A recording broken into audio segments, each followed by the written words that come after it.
U.S. aircraft carriers gather in the Indo-Pacific region on a scale not seen since World War II.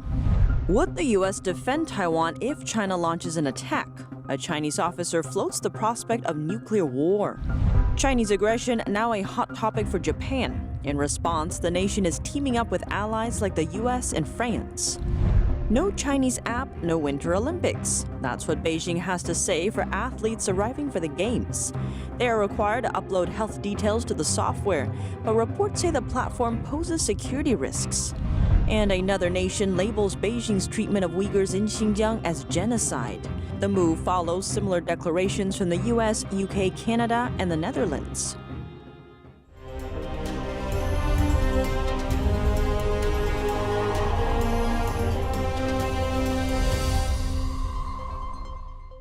Welcome to China in Focus. I'm Tiffany Meyer. Before we start, China news may seem chaotic. With so much information swirling in the news, we want to offer you a look at the bigger picture to help you make sense of the details. If you haven't already, use the link in the description box and subscribe to our China in Focus newsletter. On top of offering the highlights of what's going on, it also gives the much-needed context behind those stories.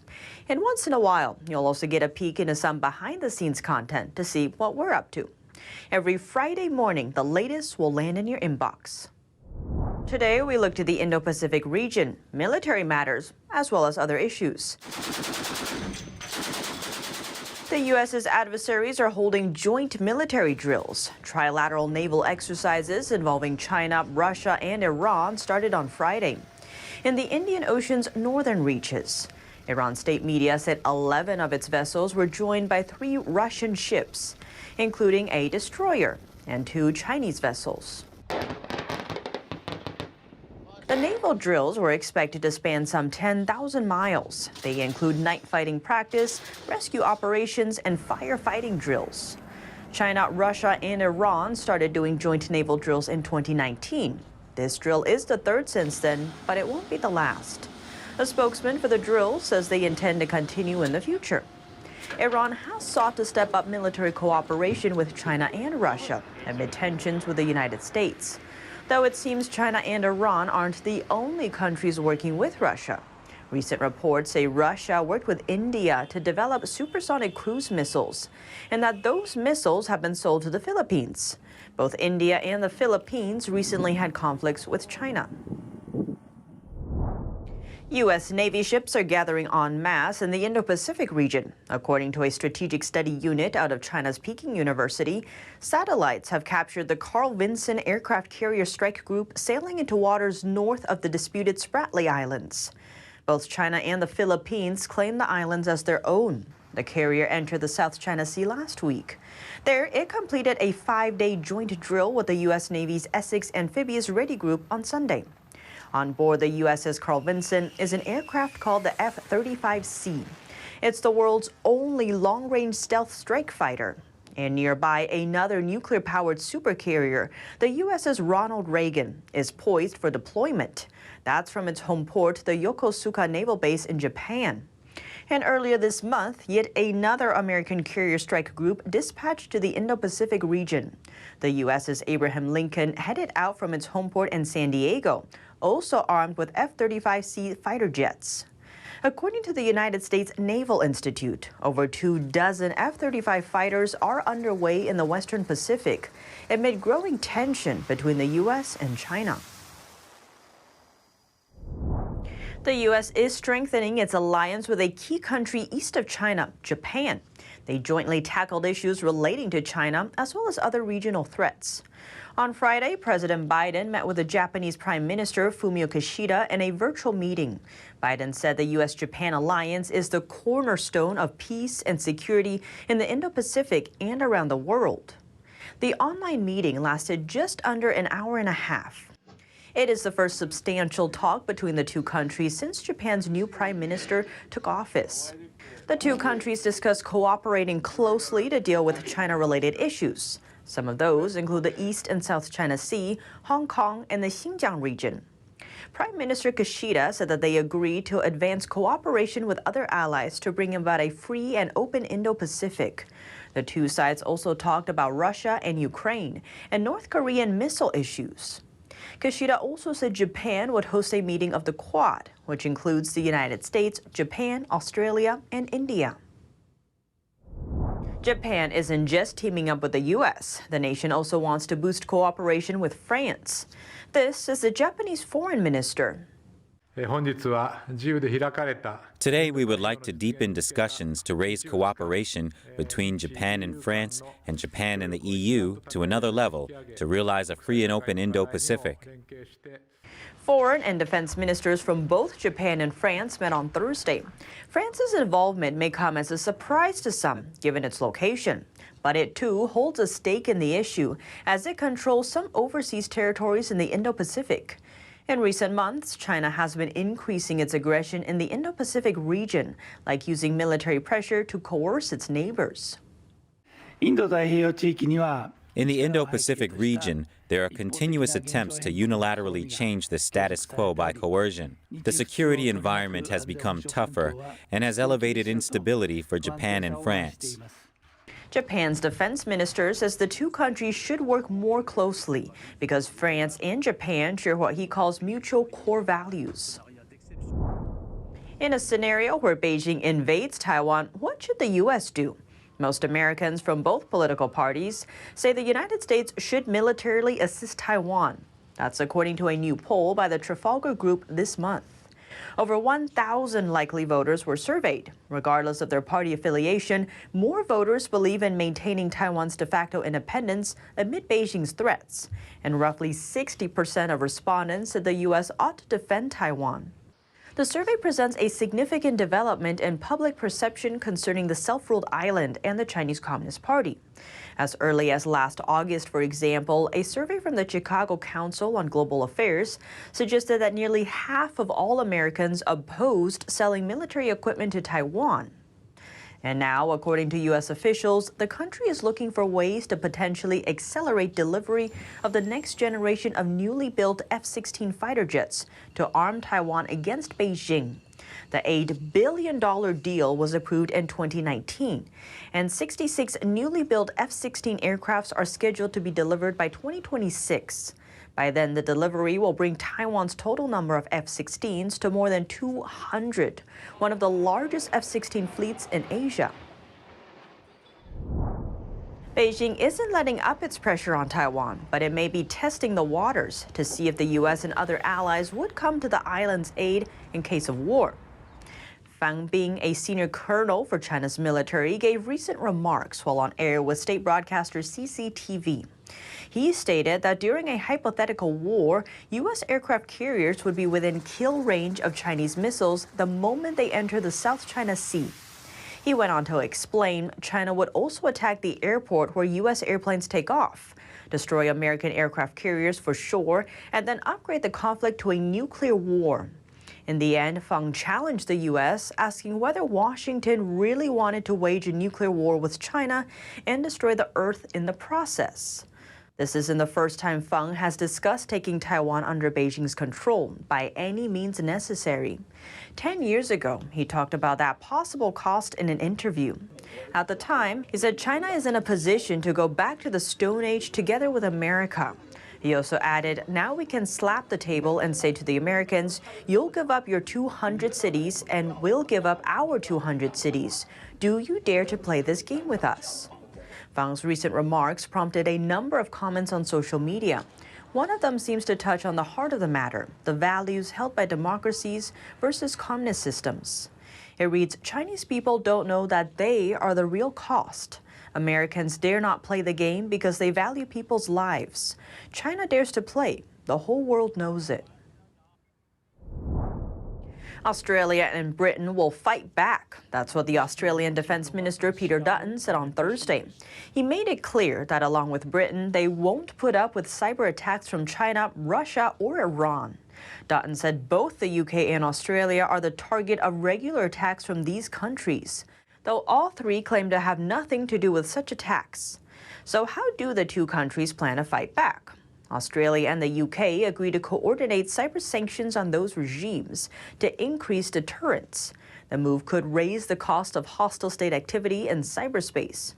In addition, they plan to invest in infrastructure in the Indo-Pacific region.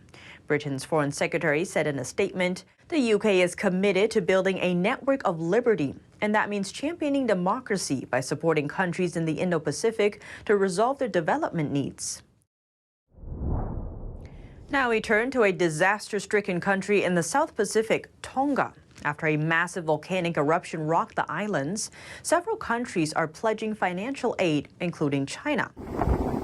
Last Saturday, an underwater volcano erupted, triggering a tsunami that inundated the islands. New Zealand was the first to announce a grant of nearly $70,000 and mobilize its army to help Tonga. Australia followed, sending aid, and a day later, China pledged $100,000. But China's offer appears to be sparking concern from Australia and New Zealand.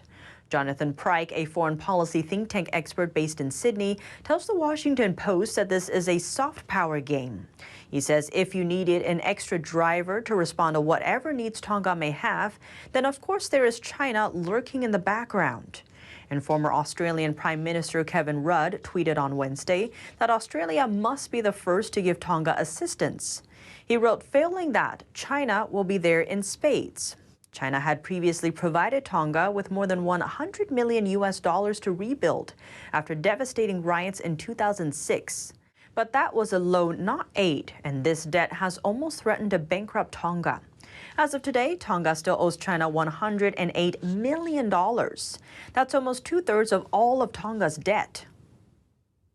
To get into Beijing's Winter Olympics, Team USA is required to give up their health data to a Chinese app. But a research group says the app has security flaws that could put their data at risk. And that wouldn't be limited to their health data either. NTD's Juliet Song has more on this.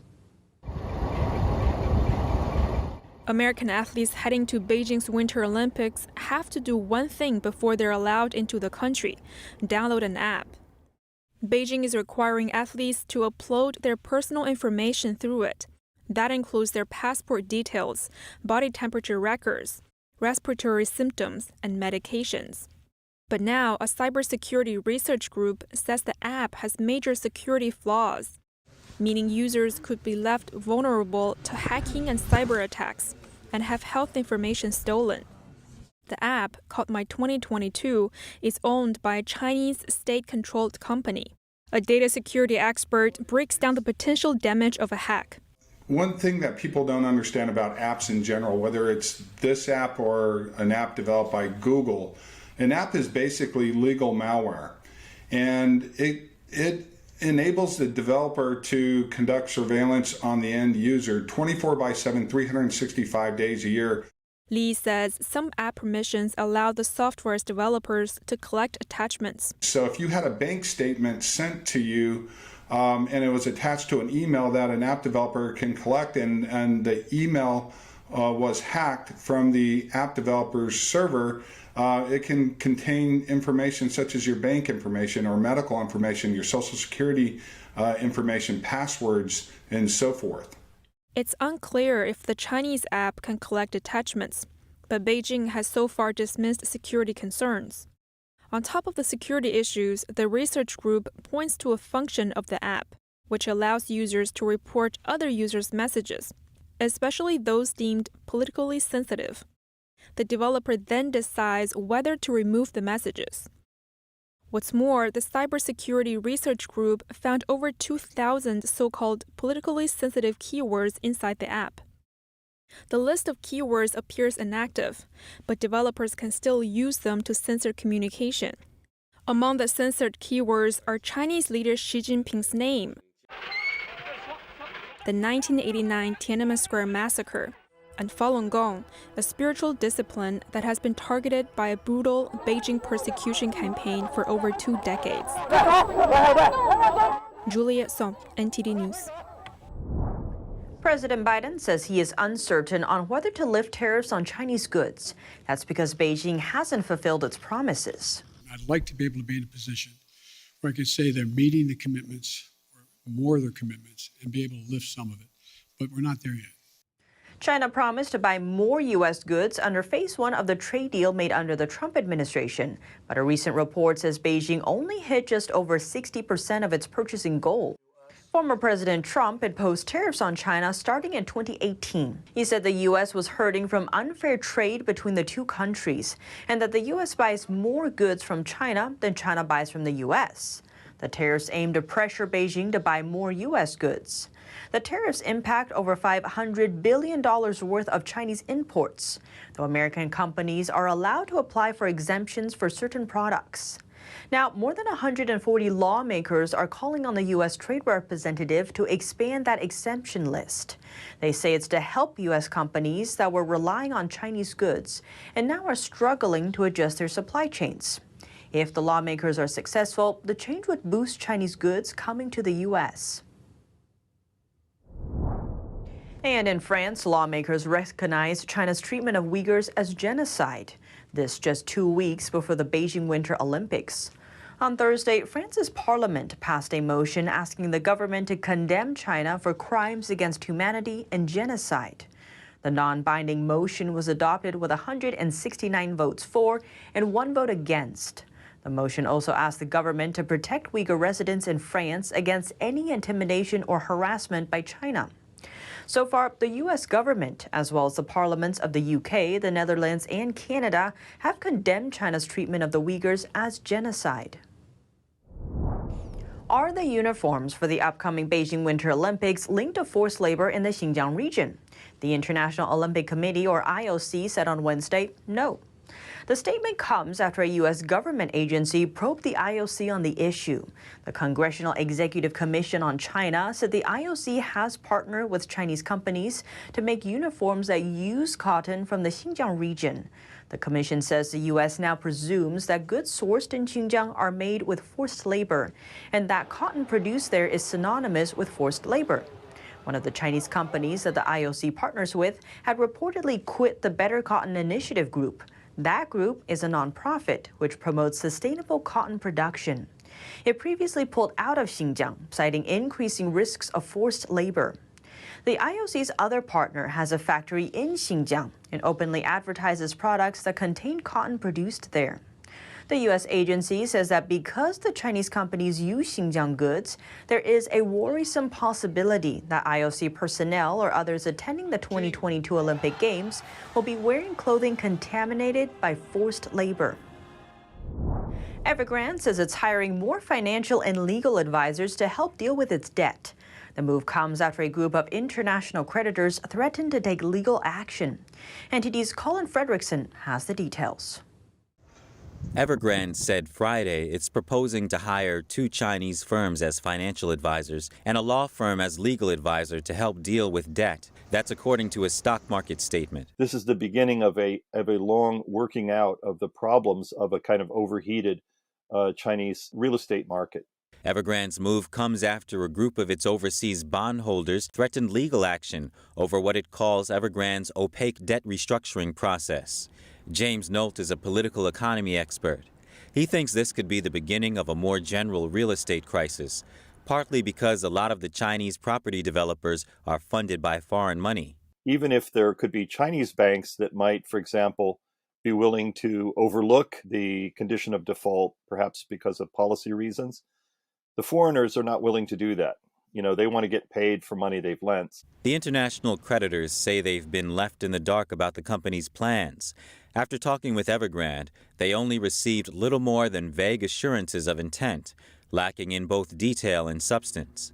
Nolt says even if Evergrande tries to reschedule its loans, that might not work, because it has to have some basic solvency. And he says some of these companies are trapped in bad investments. It's not clear how much solvency they have, and without let's say a major government bailout to cover their losses, there might not even be the funds. Even if you stretch out the payments, there might not be the funds to really cover any kind of a program that would be satisfying to the creditors. Nolt says after years of expanding credit and hiking prices, he thinks there has to be a reckoning, and China's time is coming. Colin Fredrickson, NTD News. More Chinese real estate developers are facing enormous amounts of debt maturing this year. How can they overcome the problem? And will the Chinese regime step in to help? NTD's Colin Fredrickson reports. Chinese property developers have $117 billion worth of debt maturing this year, according to Refinitiv data. About a third of it is denominated in dollars, and investors want to know if they can make the payments. Obviously, they don't have the ability to pay. Business professor Frank Xie thinks the main reason they'll have trouble paying is because they lack cash due to a decline in sales. China's home sales last month fell 35% compared to the same period a year ago, and developers are facing an unprecedented liquidity squeeze from years of government curbs on borrowing. It led to a string of offshore debt defaults and credit rating downgrades. Although these developers are eager to get help from Beijing, Xie thinks there are two reasons blocking the regime from getting involved. I don't think China has enough foreign exchange reserve to pay for this kind of things. Especially, it's not just one company; it's just dozens of companies. Leverage is so high, and the debt is so high, and it's just something that unbearable for the central government to shoulder. The second reason is Chinese Communist Party infighting, and it's possible that Xi might not bail out certain developers because they are from clashing factions. It remains to be seen whether China's developers will be able to negotiate with the creditors to extend deadlines or modify contracts. Colin Fredrickson, NTD News. Speaking of economic concerns, China's birth rate dropped in 2021 for the fifth year in a row, hitting a new record. China's official data shows 10.6 million babies were born in 2021. That's down 12% from the year before. The decline in birth rates could undercut the ruling party's plans. For example, to develop technology and self-sustaining economic growth based on consumer spending. Experts say the working-age population could fall to half by 2050. Authorities eased birth limits back in 2015, but couples are put off by high education costs, cramped housing, and limited income. A low birth rate leads to an aging population, which will add pressure on the country as it will need to pay and care for an increasingly elderly population. It will also shrink China's workforce. This could severely distress the country's economic and social stability and limit the overall pace of the country's development. And that's all for today's China in Focus. Thanks for watching and see you next time.